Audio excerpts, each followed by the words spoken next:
Hello everyone, আসসালামু আলাইকুম। This is me from my page যারা ইসলাম। আশা করছি সবাই অনেক অনেক ভালো আছেন। ওয়েলকাম করছি আবারও নতুন একটা ছোট্ট ব্লগ দেখার জন্য। আজকে আবারও চলে গিয়েছিলাম মাছের বাজারে গিয়ে আপনাদের জন্য অনেক সুন্দর সুন্দর কিছু মাছের ভিডিও করে এনেছি, সেটাই আপনাদের সাথে শেয়ার করছি। আপনারা দেখতে থাকেন, আশা করছি ভালো লাগবে। আসলে আগে কখনো মাছের বাজারে যাওয়া হয়নি, কিন্তু আমার হাজবেন্ড বাসায় না থাকার কারণে এখন মাছের বাজারে বাধ্য হয়ে যেতে হয়েছে। তো মাছের বাজারে গিয়ে আমার কেমন অভিজ্ঞতা হলো সেগুলোই আপনাদের সাথে শেয়ার করব।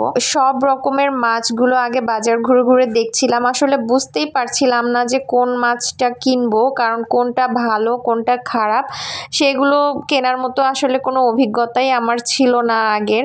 তো যেহেতু একদমই নতুন মাছের বাজারে গিয়েছি, আর এর আগেও একদিন গিয়েছিলাম, সেদিন সব তাজা তাজা দেখে মাছ কিনে নিয়ে এসেছিলাম। আর আজকেও সেটাই চিন্তা ভাবনা করে গিয়েছি যে যেগুলো একদম ফ্রেশ আর তাজা নড়াচড়া করছে সেগুলোই কিনবো, কোনোভাবেই মরা মাছ কিনবো না।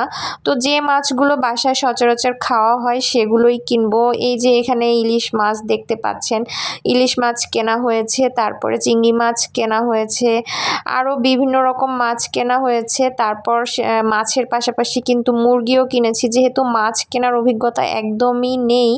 তো ভাবলাম যে মাছটা একটু কম করে কিনি আর মুরগিটাই বেশি করে কিনি। এখানে 2 রকমের মুরগিও কিনে নিয়ে এসেছিলাম। আসলে ছোট থেকে এত বড় হয়েছি, কখনো মাছের বাজারে যাওয়ার অভিজ্ঞতাই ছিল না। আর আপনাদের কার কার মাছের বাজারে যাওয়ার অভিজ্ঞতা নেই সেটা আমাকে কমেন্ট করে জানিয়ে দিতে পারেন। আর আমার কাছে কিন্তু ভালোই লাগে মাছের বাজারে গিয়ে, একদম এত রকমের মাছ দেখতে আসলে ভালোই লাগে। আর সব থেকে বড় সমস্যা হয় যে কোন মাছটা রেখে কোনটা কিনবো সেটাই বুঝে উঠতে পারি না।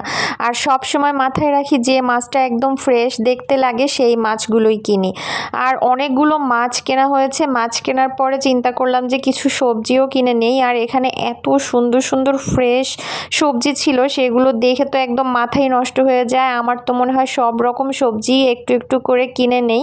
তো আমি করেছিও সেটা, এখান থেকে অনেক রকমের সবজি কিনে নিয়েছি। তারপরে রিক্সা ঠিক করে বাসার উদ্দেশ্যে আবার রওনা হয়ে গিয়েছি। আসলে মাছ মাংস সবজি এগুলো বাসায় থাকলে মনে হয় যে রান্নাবান্নাটাও একদম সহজ হয়ে যায়।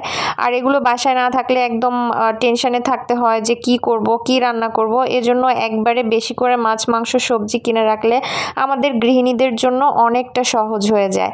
আর আমার ছোট ছোট মিনি ব্লগগুলো আপনাদের কাছে কেমন লাগে সেটা আমাকে অবশ্যই কমেন্ট করে জানিয়ে দিবেন। আজকের ভিডিওটা আর বেশি বড় করছি না। সবাই অনেক অনেক ভালো থাকবেন, সুস্থ থাকবেন, আমাদের জন্য দোয়া করবেন। আল্লাহ হাফেজ।